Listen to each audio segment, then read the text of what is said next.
First of all నాకు ఈ అవకాశం ఇచ్చిన ప్రొడ్యూసర్ గారికి అండ్ మీడియా మిత్రులందరికీ thank you so much. And before marriage అనగానే అందరికీ గుర్తొచ్చేది లైక్ బిఫోర్ మ్యారేజ్ మనం బాగా ఎంజాయ్ చేస్తాం, మంచిగా అంటే అందరికీ అదొక మంచి వరం లాగా అనుకుంటారు. లైక్ బికాస్ ఆఫ్టర్ మ్యారేజ్ మనకు ఆ ఎంజాయ్మెంట్ అనేది ఉండదు, మనకు ఆ ఫ్రీడమ్ అనేది ఉండదు అనేది చాలామంది అనుకుంటారు. అండ్ ఈ ఎంజాయ్మెంట్ లైక్ బిఫోర్ మ్యారేజ్ ముందు లైక్ ఎంజాయ్ చేయడంలో కొన్ని తప్పులు జరుగుతూ ఉంటాయి.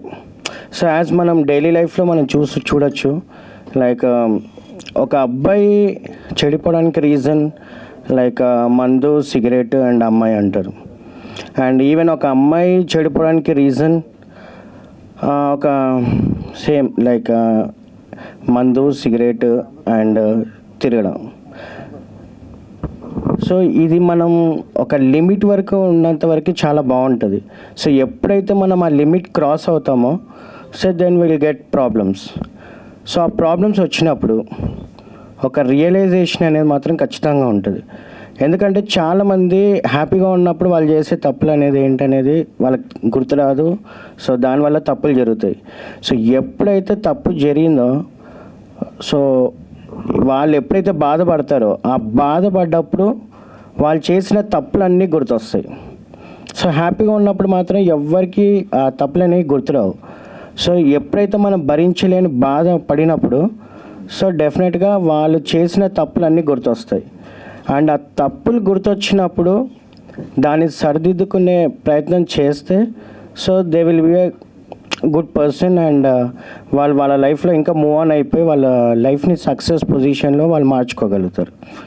సో దాని ఉద్దేశమే. అండ్ ఇప్పుడు జరుగుతున్న మన డైలీ లైఫ్ని ఆధారంగా తీసుకొని చాలామంది అమ్మాయిలు అండ్ అబ్బాయిలు ఆల్సో లైక్ స్టడీస్ కోసం అని చెప్పేసి హైదరాబాద్ రావడం, వచ్చిన తర్వాత వాళ్ళు ఈ హైదరాబాద్ కల్చర్ కానీ లైక్ డిఫరెంట్ ఏరియాస్ సో వాళ్ళ కల్చర్ నుంచి వాళ్ళు ఎంజాయ్మెంట్ అనే కల్చర్కి మారి వాళ్ళు ఎలా చెడిపోతున్నారు అనే దాన్నే ఉద్దేశంగా తీసుకొని ఈ మూవీ చేయడం జరిగింది.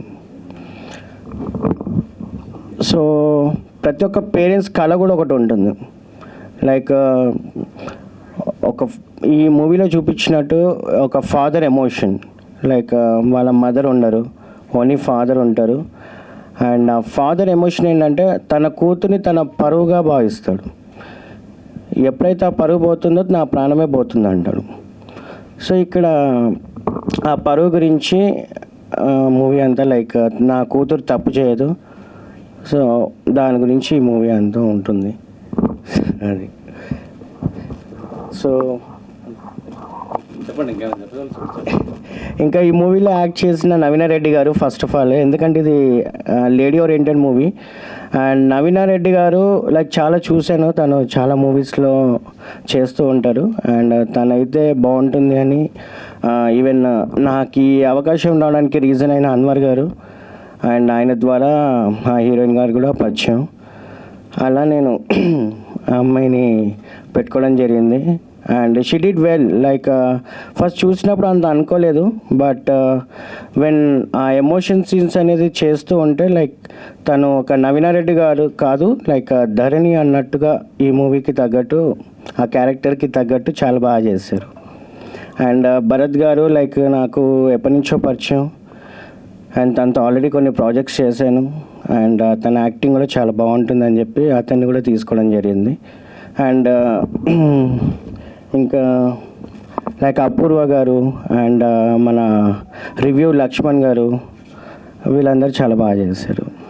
అందరూ బాగా యాక్టింగ్ చేయడం వల్ల ఇంకా ఈ మూవీకి అంటే మనం అనుకున్న దానికన్నా ఇంకా తక్కువలోనే షూట్ అయిపోయింది. And thank you so much for giving me this opportunity. Sorry okay. And music PR గారు. అండ్ పిఆర్ గారి గురించి చెప్పాలంటే నాకు 2018 నుంచి పరిచయం.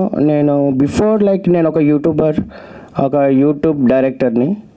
అండ్ ఆల్మోస్ట్ నేను ఒక 25 short films and 6 independent movies చేశాను. అండ్ ఒక 3 వెబ్ సిరీస్ ఆల్సో.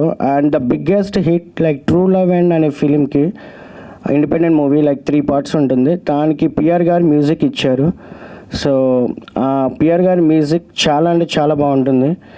అండ్ ఆ మ్యూజిక్ డైరెక్టర్ దీనికి ఇచ్చిన 3 సాంగ్స్ అండ్ దీనికి రాసిన లిరిక్స్ సుధీర్ బగాడి గారు అండ్ చాలా అంటే చాలా బాగా ఇచ్చారు. అండ్ నాన్న సాంగ్ కానీ అండ్ అమ్మ సాంగ్ అది మన సారీ నాన్న సాంగ్ కానీ అండ్ ధరణి సాంగ్ కానీ ఎమోషనల్ సాంగ్ చాలా బాగా ఇచ్చారు. అండ్ డిఓపి రాజశేఖర్ గారు కూడా ఆల్మోస్ట్ నాకు ఒక 5-6 ఇయర్స్ నుంచి ట్రావెల్ అవుతున్నాం. అండ్ నా విజువలైజేషన్కి తగ్గట్టు ఆయన కెమెరా వర్క్ కూడా చాలా చక్కగా ఇచ్చారు. అండ్ సారీ ఇంకెవరైనా నేమ్స్ మర్చిపోయంటే. And thank you so much.